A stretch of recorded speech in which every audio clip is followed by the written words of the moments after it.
अखिल भारतीय बार परीक्षा 20 AIB 20 30 नवंबर 2025 को आयोजित होने जा रही है।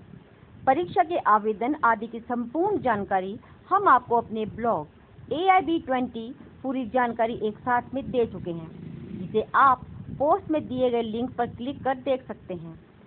अब हम आपके लिए लेकर आए हैं परीक्षा में आने वाले कानूनों की तैयारी का तरीका, जिसे हम क्रमवार ढंग से प्रस्तुत करने जा रहे हैं।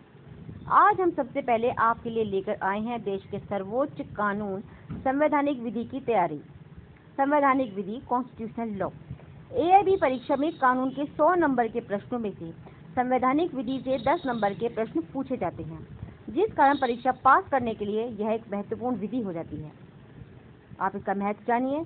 संवैधानिक विधि का महत्व इसलिए भी ज़्यादा है क्योंकि यह भारतीय कानून में सर्वोच्च कानून है और संविधान का संरक्षक हमारे देश का उच्चतम न्यायालय अर्थात सुप्रीम कोर्ट है। संवैधानिक विधि से पूछे जाने वाले प्रश्न सीधे तौर पर ऐतिहासिक सिद्धांतों और अनुच्छेदों पर आधारित होते हैं। विषय ध्यान देने योग्य प्रावधान है। भाग 3 मूल अधिकार अर्थात फंडामेंटल राइट्स, जो कि अनुच्छेद 14 से लेकर अनुच्छेद 32 में दिए गए हैं। साथ ही ध्यान दीजिए विशेष रूप से उन रिट याचिकाओं पर जो कि संविधान के अनुच्छेद 32 में सुप्रीम कोर्ट में और 226 में उच्च न्यायालय में दायर की जाती हैं।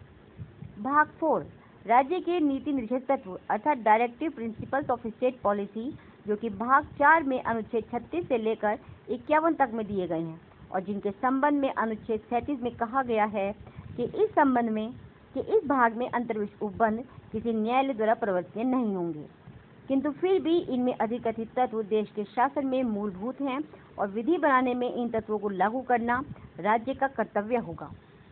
कार्यपालिका राष्ट्रपति की शक्तियां और कार्य, जो कि अनुच्छेद 52 से लेकर 78 तक, और राज्यपाल की शक्तियां और कार्य, जो कि अनुच्छेद 153 से लेकर 167 तक दिए गए हैं। विधायिका संसद के गठन, अधिकारी, कार्य संचालन आदि के प्रावधान, जो कि अनुच्छेद 79 से लेकर 122 तक, और राज्य विधानमंडल से संबंधित प्रावधान, जो कि अनुच्छेद 168 से लेकर 212 तक दिए गए हैं। न्यायपालिका सुप्रीम कोर्ट की संरचना, अधिकार क्षेत्र और शक्तियां, जो कि अनुच्छेद 124 से लेकर 147 तक, और हाई कोर्ट की संरचना, अधिकार क्षेत्र और शक्तियां, जो कि अनुच्छेद 214 से लेकर 237 तक में दी गई हैं। आपातकालीन प्रावधान, आपात युद्ध घोषणा, प्रभाव आदि से संबंधित उपबंध, जो कि संविधान के भाग 18 में अनुच्छेद 352, 356, 360 में दिए गए हैं। अब तैयारी कैसे करें ये भी जान लें। सबसे पहले आप केस लॉ के अध्ययन के लिए बेयर एक्ट का उपयोग करें और ध्यान रखें कि वे बेयर एक्ट ऐसे हों जिनमें शॉर्ट नोट्स और महत्वपूर्ण केस लॉ का उल्लेख हो।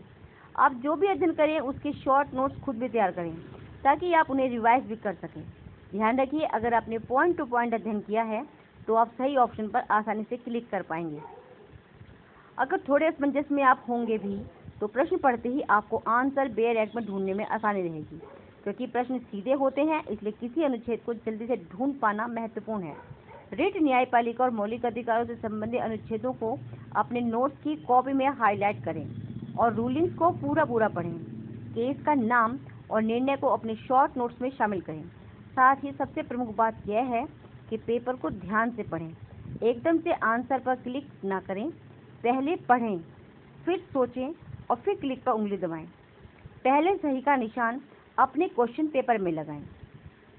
आगे और भी लॉ लेकर आ रहे हैं, जल्दी से सब्सक्राइब कीजिए हमारी YouTube blog Indian law SK28 को और ब्लॉग http://shalinikaushikadvocate.blogspot.com को। पोस्ट को लाइक और शेयर करना ना भूलें। साथ ही पोस्ट को लेकर अपनी समस्या और अनुभव जरूर बताएं। धन्यवाद।